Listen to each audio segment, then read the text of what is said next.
Good morning, everybody, and welcome to February's webinar. It's sunny outside, it's not raining, spring's on the way, lots to be positive about. So, what are we talking about today?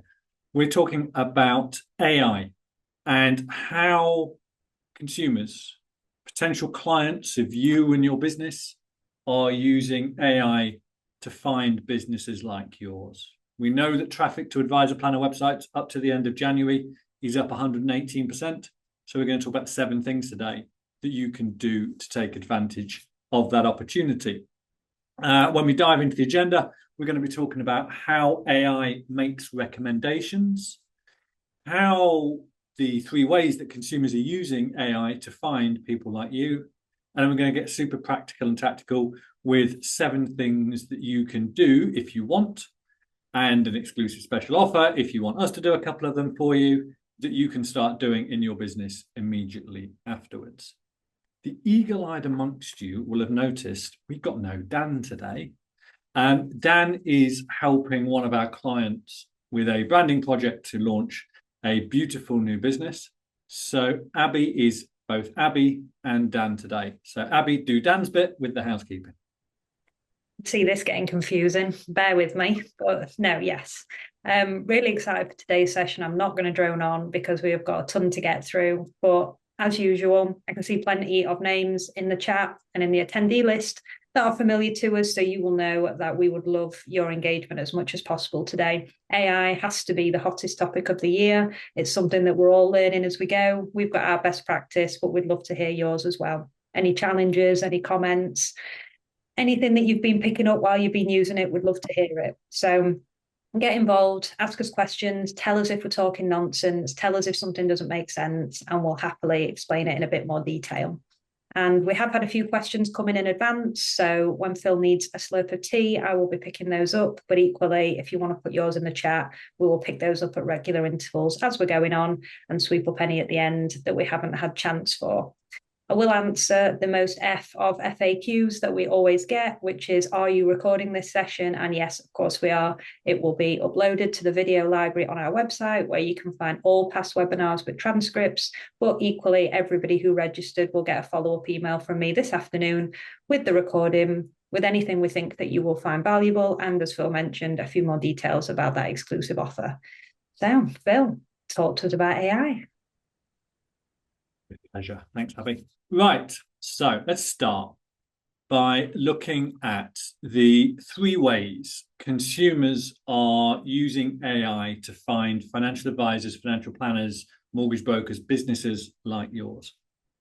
And first of these ways is the intersection of the digital and the analog world. And this is where they are researching an advisor or planner they've been recommended to. So we know, and you may or may not agree, but we know from the data that we see that referrals and recommendations from existing clients are the best type of new inquiry. They've got the highest conversion rate, the lowest cost of acquisition.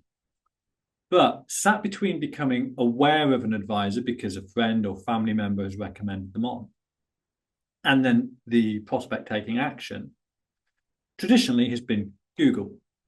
And Google still sits there. But now we've also got AI joining Google there. So the first way consumers are using AI is to research an advisor planner they've been recommended to. So I'm 65 years old, I've got £500,000 of my pensions, I want independent financial advice, and I've been recommended to XYZ Financial Planning. Are they a good fit for me? And AI will provide an answer. That's the first way. Second way is similar to number 1, but where they're comparing 2 or more options that they've been considering. So there might be a couple of people, a couple of planners they've been recommended to. There might be one planner they've been recommended to and one they drive past on the way to work every day. So their prompt might be something along the lines of, I'm 65 years old, I've got £500,000 of my pension, I want an independent financial advisor who's happy to meet face to face. I'm considering these 2 firms, give me the pros and cons. So that's the second way. And then the third is an alternative to the traditional Google search. So if a consumer, potential client, doesn't seek a recommendation from somebody they know and trust, they're probably going to head to Google and type in something pretty basic: financial advisor near me, financial planner Nottingham, that sort of stuff. And what we're seeing is that's still happening clearly and in huge numbers. What we're seeing is some consumers, some potential clients, proactively going to AI instead of doing a traditional Google search, or doing a traditional Google search and getting an AI response.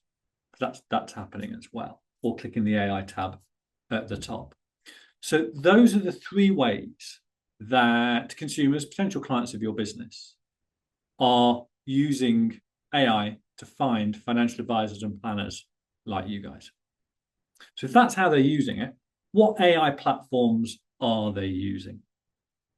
So in the UK, ChatGPT is the dominant platform. Around 50% of all UK adults have reported using it. Gemini and Copilot, next step down, about 20%. And then smaller tools, Perplexity, Claude, etc., are used less frequently. And we could debate for hours the pros and cons of the different platforms. But ChatGPT does, right now, seem to be the most popular. And in many ways, this is going back to the early 2000s. You had, what do you have? You had Google search, you had Yahoo, Ask Jeeves. Anybody remember Ask Jeeves? I think they advertised on the telly. And then Google clearly became the front runner. And it will be interesting to see whether ChatGPT remains the dominant platform or others catch up and overtake them. But anyway, right now, it appears that ChatGPT is that dominant platform in the UK. Having said that, if you want to optimize for AI, we should be optimizing for AI generally, because the 7 things we're going to talk about shortly apply equally to all these platforms. So we should optimize AI generally, but when you're doing your research to understand how well AI recommends your business, whether AI is recommending your business, then I'd focus on ChatGPT to start with. And there's 3 ways that AI searches really differ from Google searches. I think it's important that we understand this. We've got to understand the consumer's behavior, the potential client's behavior. So the first thing that's different is that prompts are longer. So someone typing into Google search, average 3 to 5 words: financial advisor near me, financial planner in Nottingham. With AI, it's a conversation. I was sat doing this morning, and you're having a conversation with it, including me telling it off at one point. It wasn't doing what I wanted it to do. So you're having a conversation with AI, average about 350 words. And that starts with a really context-rich question. We tell AI more than we tell Google in traditional searches. And we're going to give you some examples of prompts later on that consumers might use. So that's the first difference. Prompts are longer. Second difference is that there's more personal details being given. We tell AI more than we tell Google. And most consumers are giving AI more information and understand that they need to give it more information to make its recommendations. So what did I do in that example I just gave? I gave my age, I gave my assets. I didn't give my job, but I gave the goals of what I wanted to do. I might have given the location as well. And also, you might start giving it constraints. I want to meet an independent financial advisor. There's a constraint. I want a chartered financial planner. There's a constraint. I want a female financial planner. There's a constraint. And then the third thing is, because it's conversation, follow-up questions are answered instantly. So if AI recommends 3 firms, and then someone might then go back and say, right, which of these will meet face-to-face? AI will then go away and refine its search. So those are 3 ways that consumers use AI differently to Google searches. And your aims are different too. Your aims are different too. With a Google search, your aim is to be visible and get the click. So if someone searches on Google, financial advisor near me, there's 3 ways you can be visible. One is in the adverts at the top. Most advisors, planners don't do that, which is fair enough. Then you've got the business section. Literally says now businesses. It's been called in the past Google Maps, Google Pack, but it's currently called businesses. And somewhere between 42 and 44% of people looking for a local service will click in that businesses section. And then you've got the 10 natural links, the 10 blue links. So your aim with the Google search and SEO is to be visible and get the click. With AI, it's different. With an AI question or prompt, your aim is to be recommended and get the inquiry. So with Google, your aim is to rank. With AI, your aim is to be recommended. And hopefully that makes sense. And we know that this is happening. The adoption of AI vastly outstrips the pace of adoption of Google back in the 2000s. We know up to the end of January, traffic to advisor planner websites is up 118%. And that's only the clicks that come through. That number probably underestimates, or does underestimate, to be fair, the number of consumers using AI to find you. And that's because the information given, the recommendations, might be enough for the prospect to get in touch. AI gives the telephone number, person picks the phone up straight away. Might mean they switch to a traditional Google search where they're recommended to a firm and then they go across to Google and type the name of the firm in, or it might be followed up by a click to your website. But I do think that number, that 118%, that's only measuring clicks through to a website. It does underestimate the number of consumers using AI to find you. Abby, any questions before we go into how AI makes its recommendations? None in the chat as of yet, but I have got a handful from before we got going. Do you want any of those? Yeah, if there's any relevant to what we said. Yeah, let's have a look. So, do I go for that big one? Go for the big one. Go for the big one.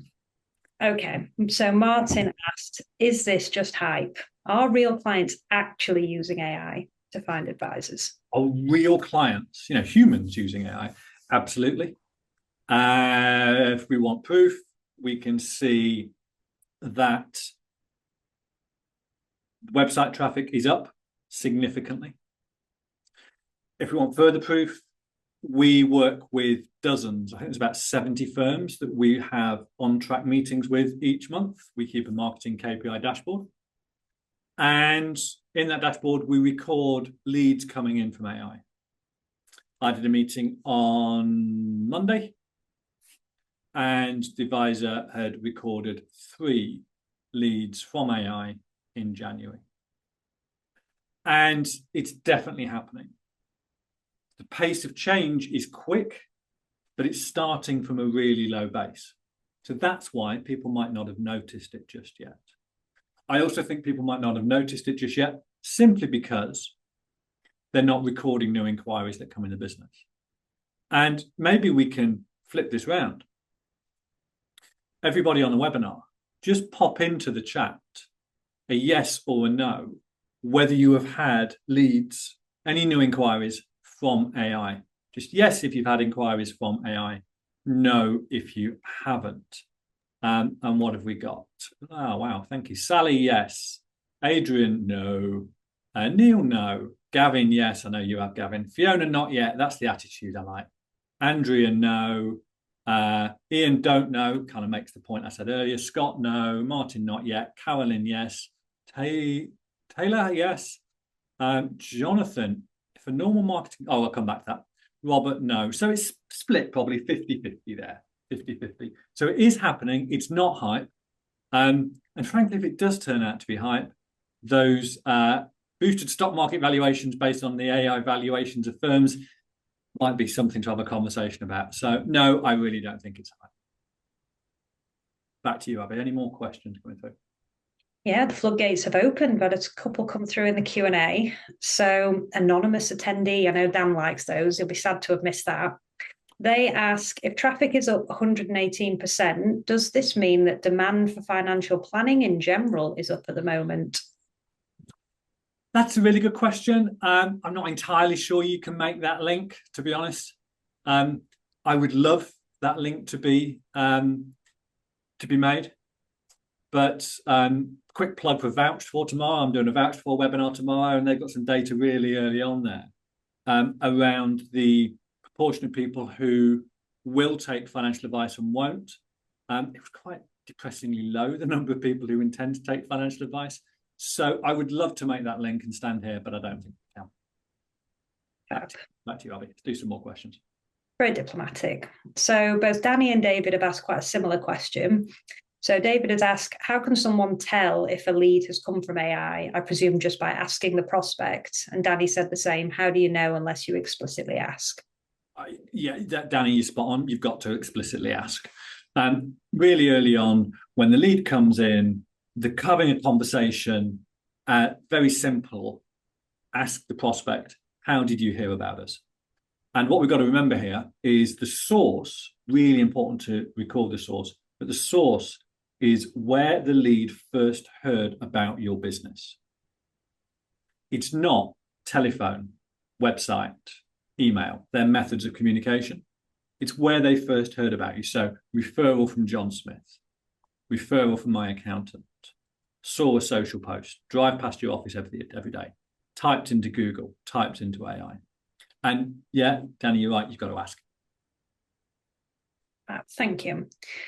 So Reese wants to know, with the majority using Google, is there benefit in pushing rankings on Bing search engine, as this is what ChatGPT apparently uses when searching the web? Thanks, Reese. So ChatGPT actually uses, it will use Bing, it will use Google, it will use its own proprietary systems for searching the web. It will also use information it's been previously trained on. So sometimes it doesn't actually go to the web, it'll use information it's been previously trained on. There is a link between SEO and AIO. We'll cover that one off in a bit, if that's okay. Wonderful. Jessica wants to know, probably hard to say, but which AI tool would be most likely to produce valuable leads? ChatGPT, Copilot, etc., as each platform has a different audience. I think it's too early to tell. And I think that's a little bit like asking, is a lead from Bing going to be better than a lead from Google? The answer is I don't know. So I do know 95% of people use Google, so it's probably a bit of a moot point. So the short answer is I don't know about that. It's too early to tell. The data sets are too small. Fab. And Gavin, I think Phil's answer is going to be no, but the difference in the number of words used in the AI prompt versus Google search is enormous. Have people already learned that to get quality results, you need to use detailed prompts? I hope so. That number of words was the entirety of the conversation, Gavin, as opposed to the initial prompt or the initial question. But the initial prompt and the initial question absolutely is much bigger than people use in the traditional search. And I live in a bit of an AI bubble, frankly. There's a bit of a nerd about this. So I'm probably the wrong person to ask about whether people are getting better at prompting AI. I absolutely hope that they are.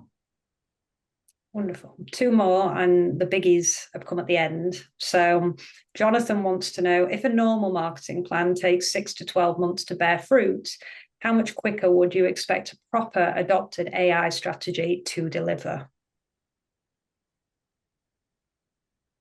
I think it's partly based on the number of people who are using AI. And you could see results really quite quickly. But I do think your AI is part of a wider marketing strategy. You might see some results early on from different elements of that marketing strategy. I know people, for example, who have leads off LinkedIn in the first month of posting. So I think the answer is the same you start to get little wins, little anecdotes, little positivities, little green shoots. But actually, it takes time, 6 to 12 months, for that to translate into data. Wonderful, thank you. And last one, same question from Joe and Anonymous, and really good question. You might cover this off later, but if AI is influencing delivery, what is the single most important change advisors should prioritize this year? Joe, can I give you 7 that we're going to talk about in a bit? What's the biggest single change? You know what? I think that's about attitude. Yeah. And I think that's about understanding that this change is coming and being open to it, not having our head in the sand, understanding the opportunity, threats, and then doing something about it. Bit of a cop-out answer to that, Joe. I'm sorry.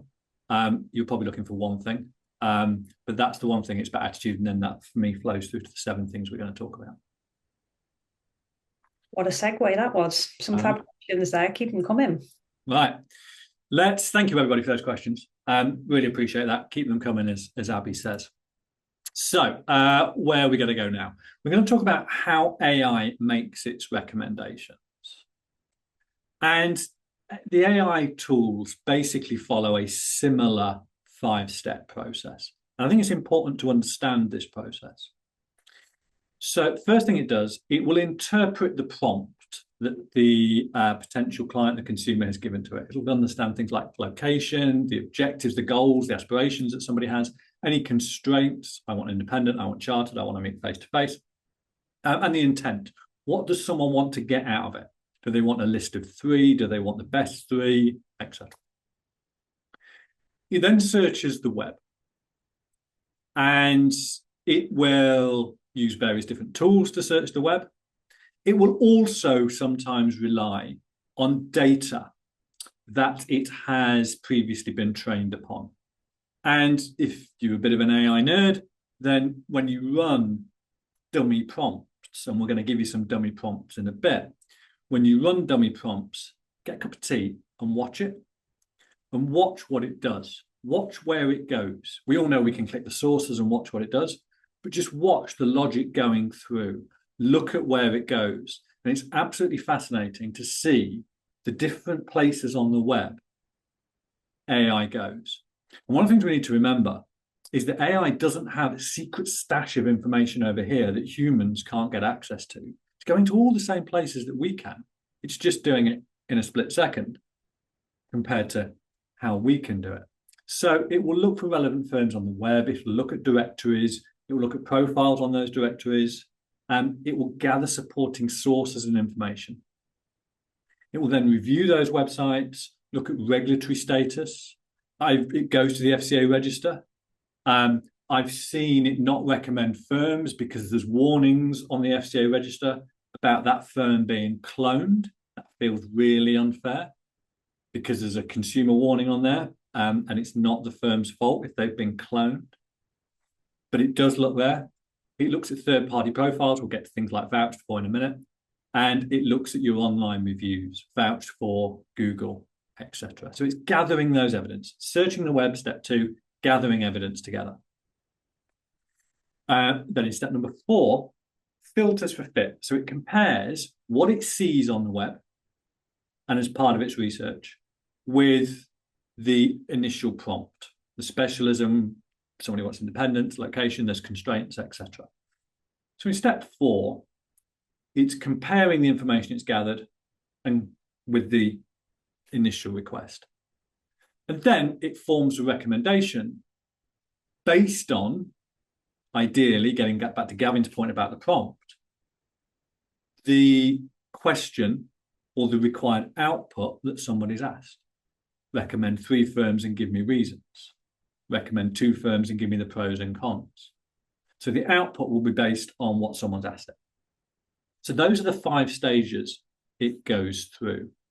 And what we've got to remember here is that AI doesn't rank pages like Google. It builds a case and makes recommendations. The other thing AI does, which is very different to Google, is it shows its workings. You can watch it. You can look at its sources. You can run dummy prompts. You can go and ask it questions. So, for example, when we're writing marketing strategies for the firms we work with, we'll run dummy prompts. If the firm that we've started working with, is not in the first three, we will go back to ChatGPT with another prompt. And that prompt is something along the lines of, no need to apologize, but tell us in 100 words or less why you didn't recommend XYZ financial planning. And it will tell us.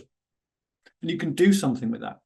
So AI is tremendous in the fact it shows its workings, whereas clearly Google's algorithm never does that. So that's a bit about how AI makes its recommendations.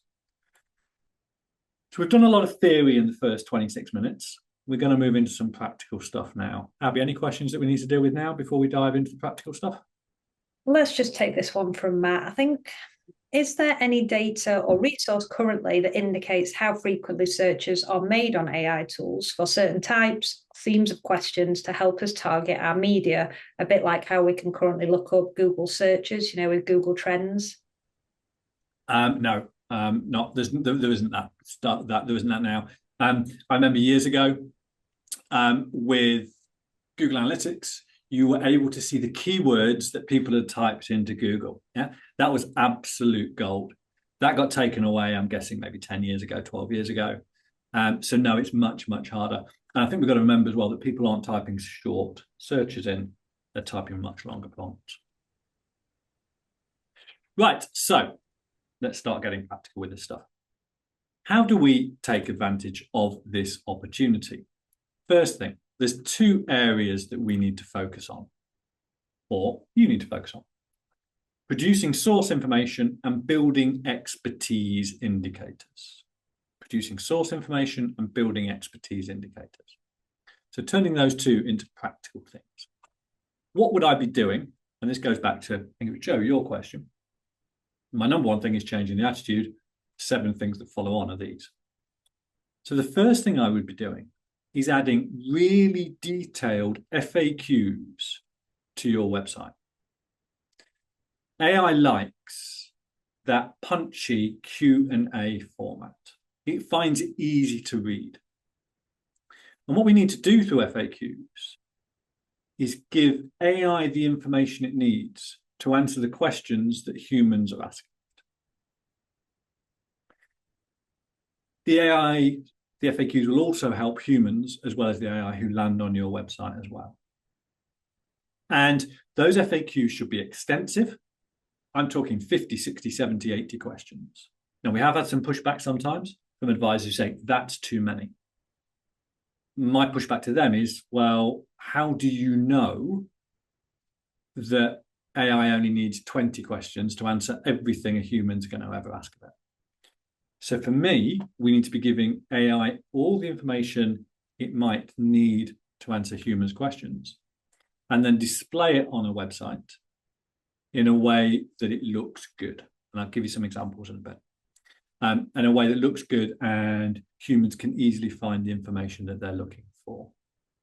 So FAQs, really, really important, because we need to be answering the questions that humans, or providing the evidence, the information that humans might ask. And then what have we got? Second thing, location pages.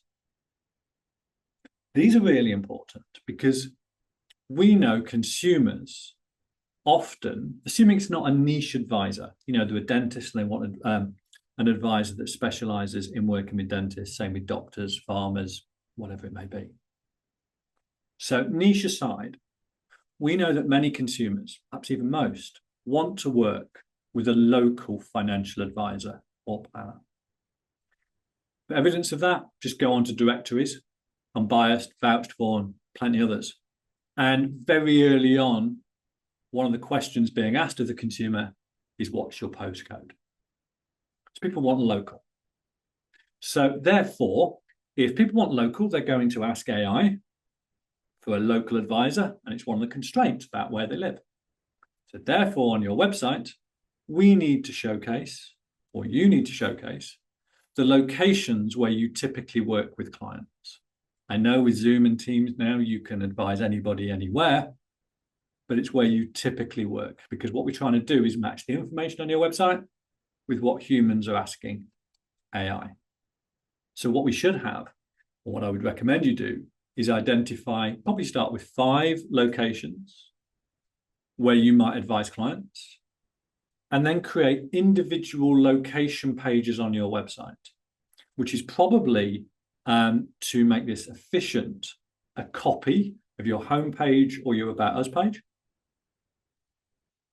You change the image, you change the alt tag on the image, you change the URL, you change the page title, you change the page description, you start putting some keywords in there about the location, the area that it is.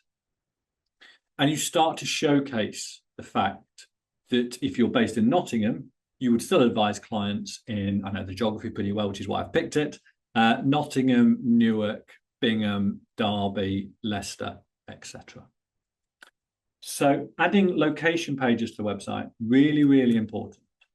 So that those two, the location pages and the FAQs pages, are giving AI the information it needs to be able to filter your business in or out of the recommendation based on the constraints the consumer, the human, has asked. So hopefully that makes sense. Now, location pages and FAQs are bloody big jobs. Yeah, they take time to do, and they are incredibly important. So you can go and do them yourself. You can absolutely go and do them yourself. But we have 2 services that would allow you to get these up pretty quickly. So what we're doing is we've got a special offer for these today. So I'm just going to spend 2 minutes talking about this, and then we'll go back to the other 7. So 2026, you've got a short window to get ahead with this. In the early 2000s, you had a short window to rank really well on Google. Early adopters who took the opportunity tended to be pretty sticky. And I think the same will happen with AI. And when it comes to the FAQs and the location pages, you've got 2 options. You could find the time and the expertise to DIY and do it yourself, or you could let someone like us do the hard work for you. So we have 2 services. The AI FAQ service. We didn't spend long thinking about the name, but it does rather pass the Ronseal test. So the AI FAQ service, what do we do here? We provide you with the recommended question list. You send us short notes. Not looking for polished answers, not looking for perfect Shakespearean prose. We're just looking for some short notes. We will then structure those notes into AI-friendly FAQs, question and answer. We'll then upload them and categorize them on your website. Abby, now is the point where you put a couple of examples of that into the chat function.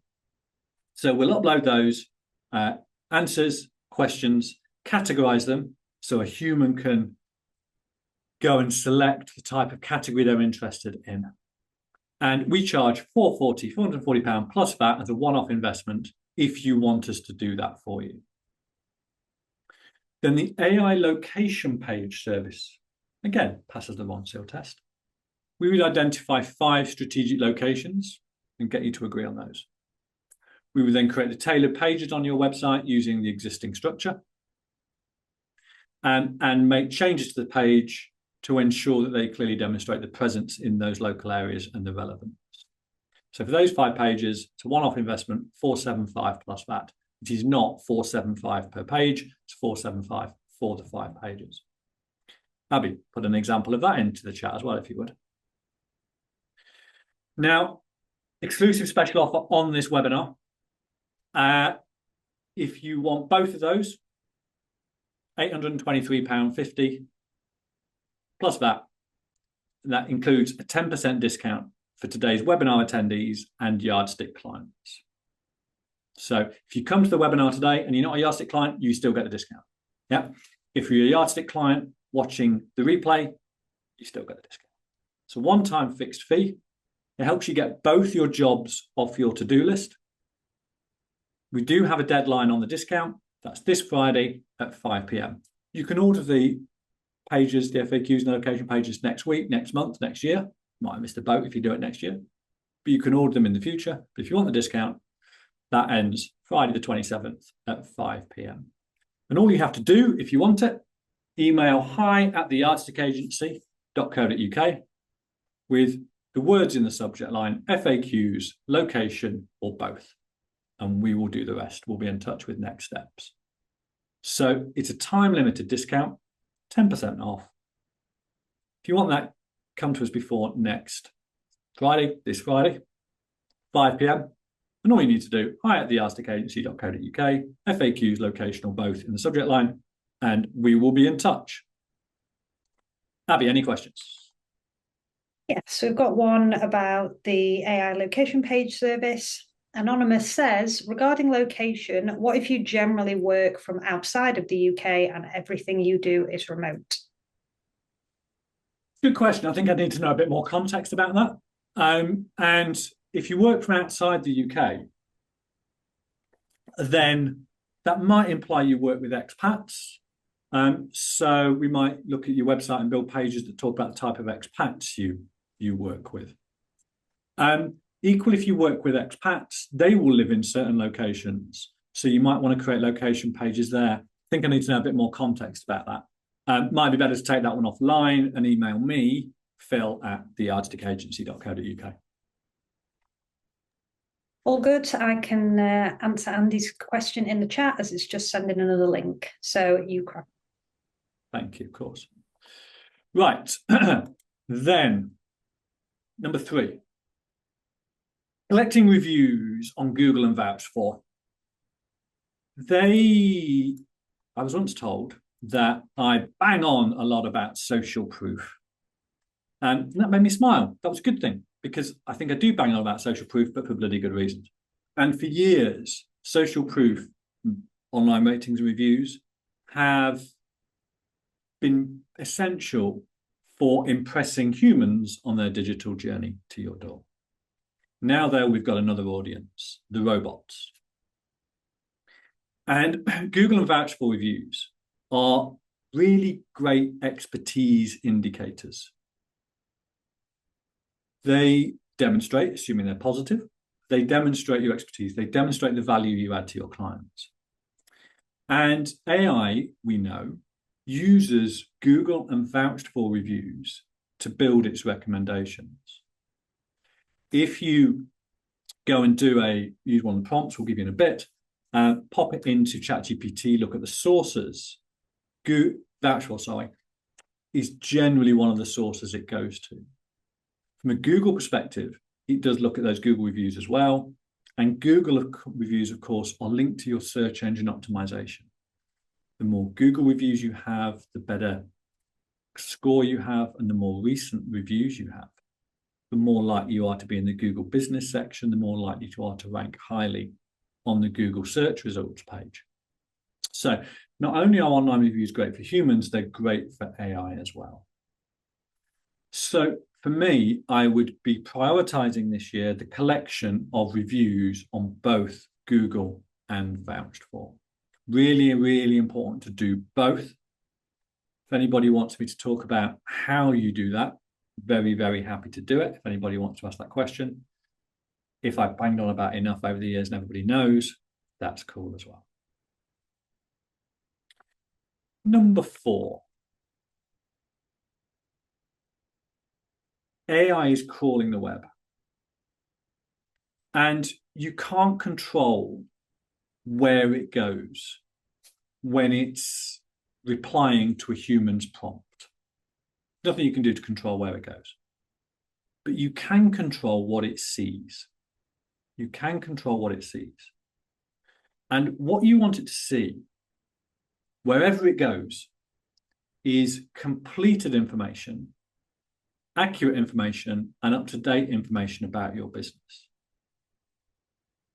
And what you'll probably find, if you take our advice on here and Google your firm name, and also the advisors and planners' names that people that work for your business, and then click on every link on maybe the first 5 pages, you will find your name out on the internet where you didn't know it existed. Yeah, there will be directories that have been built that you have never signed up to that has got information about your business. Some of it might be accurate and up to date. Some of it might be missing. Some of it might be inaccurate and not up to date. And I'll give you a really good example. Those of you who get your accreditations, your statement of professional standing, etc., through the PFS has got a find an advisor directory. If you go and look for yourself on there, assuming you are a PFS member, 90% of the time there's missing information. And that's because a lot of advisors don't know it exists, or it's just not on their radar to fill it in. So number 4, Google yourself, Google your business name, click on all the links, and go and make sure that information is up to date. And if it's not up to date, go and fill it in, because we need to be giving this source information to AI. Abby, anything we need to deal with? Yeah, let's tackle. We've had a few. So there's a couple around Google and Vouch4. So Anonymous wants to know, are Vouch4 reviews only useful if your advisors have the public account, or will AI look at the overall company score? It's both. But remember, if your advisors have verified accounts with Vouch4, both the advisors' profiles and the company profile is live and out there on the internet.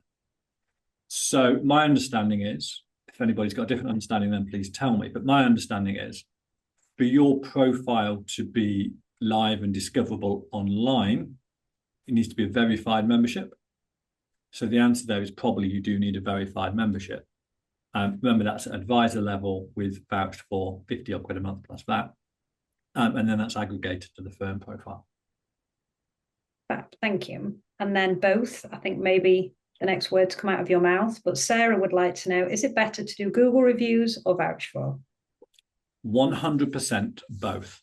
Yeah, it is not a binary thing. Google reviews boost your SEO, impress people when they search for your business online. Vouch4 reviews impress humans when they search for the individual advisor's name. They can be embedded on the website. We've got the AI reason, a bunch of other stuff as well. And what we're doing here, and if you frame it in the right way, you can frame this as convenience for your clients rather than asking for reviews on both platforms. So the email template we suggest advisors planners use when they're requesting Google and Vouch4 reviews, it's basically explaining why, explaining you collect reviews on 2 platforms. Here are 2 links. Go and click which is most convenient for you. So the frame is convenience for the clients, not asking for both. But yeah, the short answer to the question is both. Thank you. And then Danny would like to know, does AI crawl social media, Facebook, LinkedIn, etc.? Certainly goes to LinkedIn. Yeah, absolutely goes to LinkedIn. And the beauty of AI is we can go and answer this question ourselves. Go and type some prompts in to AI. Go and look at the sources, see what it looks like. But yeah, it certainly goes to AI. Sorry, AI certainly goes to LinkedIn. Fab. And then Andy and Chris have been victims of AI hallucination. Andy's experience was that he asked ChatGPT for prompt around his Google reviews and used the full company name, which is the same as Google. And it said there are no reviews. When pushed, it did say, yes, we do have reviews, but why was this missed? And Chris echoes that and said that they've had issues where ChatGPT doesn't seem to see Google reviews, but it definitely can with Trustpilot. Okay. So I think you're absolutely right. Remember here, the link might be 2 steps. Yeah. So you are more visible to AI the higher you rank on a Google search. One of the things that helps you rank more highly on a Google search, certainly for local search, are Google reviews. And yeah, who hasn't been a victim of AI hallucinations at some point? We all have. Yeah. I'm okay to move on, Abby. Of course, I'm conscious of time, so go ahead. Right, number 5. So we talked about making sure that the directories that you are already mentioned on, either at a firm level or advisor level, are fully completed. Number 5, we need to think about other directories that you could be listed on. As we said earlier, Directories are a major source of information for AI. They like the simple format. It's easy to read. So what I would suggest you do here is run test prompts that mirror the type of prompts a human might use. Abby, this is the point when you put the test prompts in the chat, please, everybody. And then go and have a look and use a temporary chat, by the way, on ChatGPT or whatever your preferred platform is. I would start with ChatGPT because the majority of people in the UK use it. But use that temporary chat and then check the cited sources. So at the bottom of the screen, it says sources. Go and click on that. A panel will open up on the right-hand side. Scroll down that panel and it will show you where AI has been to make its recommendation. And what you're looking for there is directories that you didn't know existed, but ChatGPT has been to form part of its recommendations. And then you visit those directories and see whether you can get a listing on there. Yale.com is a good example. It does go to Yale.com. Not saying you have to pay money to Yale.com, but I'm just saying a free listing might make sense. In Nottingham, for example, there are business directories that I didn't know about 6 months ago. I do know about now, and we try and make sure Yardstick is listed on there. So you're just looking for directories, often local, not always. There might be in a specialist niche that you're not listed on, that you could be. The way you find those directories is run those dummy searches, look at the searches, and then scroll down on the right-hand side. Number 6, blogs and articles. If you're getting really serious about your AIO, AI optimization, we need to be publishing source material that is relevant to your clients and your audience. And I would suggest, it's a bit arbitrary, but I would suggest a minimum of 3 blogs, articles per month. It's always been a good idea from an SEO perspective. For those firms where SEO is important, it's a really good idea from an AI perspective because AI needs this source information. It's one of the reasons why Reddit has become such a popular place now. If you look at, do a Google search, it's a fair chance a Reddit or subreddit or Reddit page will be in the search results because Google loves, SAI loves that content-rich material on Reddit. So long-form content helps AI answer questions from humans. Q&As, listicle form content. Listicle being a mashup of list and article, a horrible marketing term, but it kind of gets the point across. 10 reasons why, 8 mistakes retirees make, 6 things you can do to reduce your IHT bill, that sort of stuff. AI loves that sort of content. And I would be publishing articles, those articles on a monthly basis, based on the questions humans might ask AI. There's a couple of ways of finding those topics out. You could go to AI, you can go to humans. Yeah. That's why Marcus Sheridan's book, They Ask You Answer, is fabulous. Because it teaches you how to use questions asked by humans, your clients, your prospects, and turn them into content. But for me, if I was building an AIO strategy, I would be publishing at least 3 blogs a month. Number 7, I think we'll finish off, Abby, and then do the questions. Number 7, build other expertise indicators. We need to impress AI with your expertise. And we've talked about some of the ways of doing that already. The blogs will help. The Google reviews will. The vouch for reviews will, etc. But there are other ways of doing this as well. So just think about what might impress a human. And it kind of is what will impress AI. Awards, for example, both shortlisting, highly commended, and wins. When you appear on podcasts, that's a vote of confidence. That's a signifier of expertise if you're a guest on somebody else's podcast. Getting your name in the newspapers for the right reasons, but getting your name in the newspapers as an expert, a talking head being quoted on something, that's an indication of expertise. If a journalist is coming to you for a quote, it's not because they don't think you're an expert, it's because you think you're an expert and you're going to give good copy to them. So getting your name in the newspaper will work really, really well as well. Case studies work well. Guest articles on other people's websites. So, I don't know, your accountant publishes a blog. Go and ask them if they can put an article on their website. Getting speaking slots elsewhere. Basically, what you're trying to do is push out onto the web, whether it's on your website or other people's websites, expertise indicators. Think of it this way. If it would impress a human, it's going to impress AI. So as I give 7, give you one more bonus one. All this is great.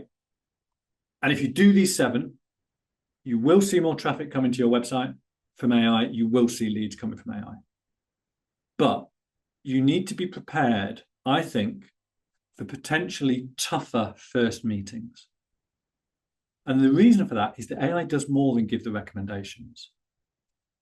When I've been running dummy searches, it gives the recommendations. But you know what? It then goes a bit further because it likes to be helpful, AI. And what it will do is it will give questions to the consumer that they should ask at that first meeting with you. And therefore, you might get longer emails on that initial inquiry. You might get tougher questions on that first meeting, or at least more questions on that first meeting. So as part of your AI strategy, I would be researching the questions that AI might tell humans to ask you at that first meeting, and then practice your answers so that they are really polished, really sharp, really effective. Because there's no point doing all this if then someone comes with a list of questions that you don't want to answer or can't answer at the first meeting or prepared to answer. So a little bonus action there that you need to do if you do all the other 7. If you don't need to do all the other 7, then you're not going to do this. You won't need to do this. So let's wrap up and do some questions. I think you've got a limited window here to get ahead of the game. The genie is out of the bottle from an AI perspective. We're not going back. I think 2026 is a pivotal year. Believe me or not, let's see what happens at the end of the year. But I absolutely and passionately believe the opportunity that businesses had in the early 2000s to rank well on Google is being replicated from an AI perspective here. I think you've got 2 choices, therefore. You get ahead of the game or you try and play catch up. That's hard. You've got 7 things that you can go away and do. If anybody's got any questions about those 7 things, then put them in here or message me afterwards. And if you want us to do those FAQs, those location pages, or both, just type in hi@thearcticagency.co.uk in the subject line, put those 3 words or one of those 3 words, and we'll be in touch. You don't need to do anything more than that. Right, we'll do some questions in a minute. Abby, let's talk about Steve Martin, not that Steve Martin, at our next webinar. Yes, of course. So I think anybody who has any interest in marketing and reading about marketing will probably have heard of Robert Cialdini and the book Influence. Well, Steve is one of his most well-known collaborators, and they work very closely together. So you can expect a lot of insights from Steve that he will share with Robert around behavioral marketing and a lot of things that we can take from behavioral science to improve how we run our businesses. So he'll be joining us at the end of the month in March, and we'll be talking about a lot of common mistakes that people end up falling into that undermine trust with potential clients and existing clients. When you have a prospect that doesn't engage immediately, what to do about that, practical ways to increase credibility on your website, how to stand out and demonstrate authority, and which of Cialdini's principles that are most underused within financial services, plus a ton of other things. So I'm wittering on so you've got time to scan the QR code. But if you haven't got your phone handy, don't worry, I will put the link in the follow-up email later on. And we'd love to see you this time next month where we'll be chatting to Steve. Fabulous. Thank you Abby. I really enjoyed writing the registration page for this and the brief for that webinar a couple of days ago. I think it's going to be a fabulous session. And turning what marketing creates, new inquiries, into new clients is what it's all about. And that webinar is going to be gold for that. Right. Abby, any questions? We do have a couple, yeah. We've had one from Catherine, which if you're not sure, I might have an answer for, but it's how do we build a profile on Reddit when most subreddits don't allow self-promotion or soliciting? In Ireland, just one relevant subreddit, which is r-Irish personal finance, that has 122,000 visitors per week, but won't allow self-promotion.